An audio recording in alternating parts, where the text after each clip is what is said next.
Well, let's bring you that report by our correspondent Mary Chinda, talking about preparations as school resumed here in the nation's capital, Abuja. It's a few days upon school resumption, and as parents drop their children in the schools across the country, one thing that comes to mind is the insecurity situation across the country, especially in Abuja.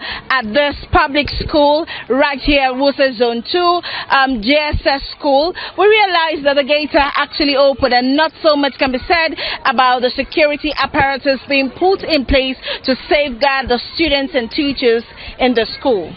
Grandeur Ukbong and Angel James are junior secondary school students who are worried about the likely breach of security that can occur in their school due to how porous it is.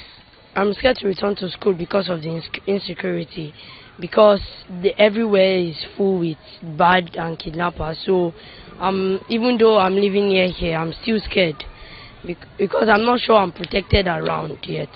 While they are in fear over insecurity, their counterparts in some private schools say they are being armed with security tips. Insecurity is not an issue over here. We are fully protected in every means possible. We don't have any issue from security, that we are fully comfortable in this environment. Parents are meant to sign in when they come and sign out when they're coming to pick us up. So we are fully secured in this environment. But we've been taught that we shouldn't do anything that will be able to put us in danger. We shouldn't talk to strangers. We shouldn't follow strangers. And we're in a very protected environment, so I don't think anything bad will be able to happen to us here. The school has taught us that we should stay in our classes and also always be supervised by the teachers. If we're not supervised by the teachers, we must be taken by one of anybody around so that we'll be safe. And I think this place is a very good environment, not bad. There are so many security guards everywhere and the doors are locked everywhere and it's safe. School administrators say ahead of the new term, more security measures have been intensified and security surveillance cameras installed. We have equipped our school with high-tech, state-of-the-art CCTV surveillance all over. We have experienced security personnel that are on ground 24/7. We have teachers that have been trained. Students are never left alone. At any time, we have eyes that are watching them every corner of our premises.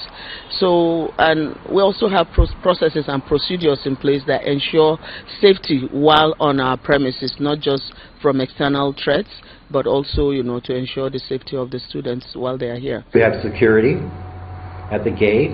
At a certain time in the morning, the gate is locked. People cannot get in here unless they have an invitation. This teacher tells us more. School management put in some security measures in place, like training teachers and security. For instance, we have our muster points now. We know where to gather when there's an emergency, aside from fire, but also security issues or occurrences that might occur. And for our borders, we also make sure that they've gone through some training in terms of fire drills. Again, they know where to muster in case of an emergency. We also put in place, we have the police come in at least 3 times in a week to do a security sweep. With kidnapping, hostage-taking and banditry in parts of the country, experts in the education sector have continued to demand for more provision of security gadgets and protection of both public and private schools to safeguard lives and property. Mary Chinda, Arise News.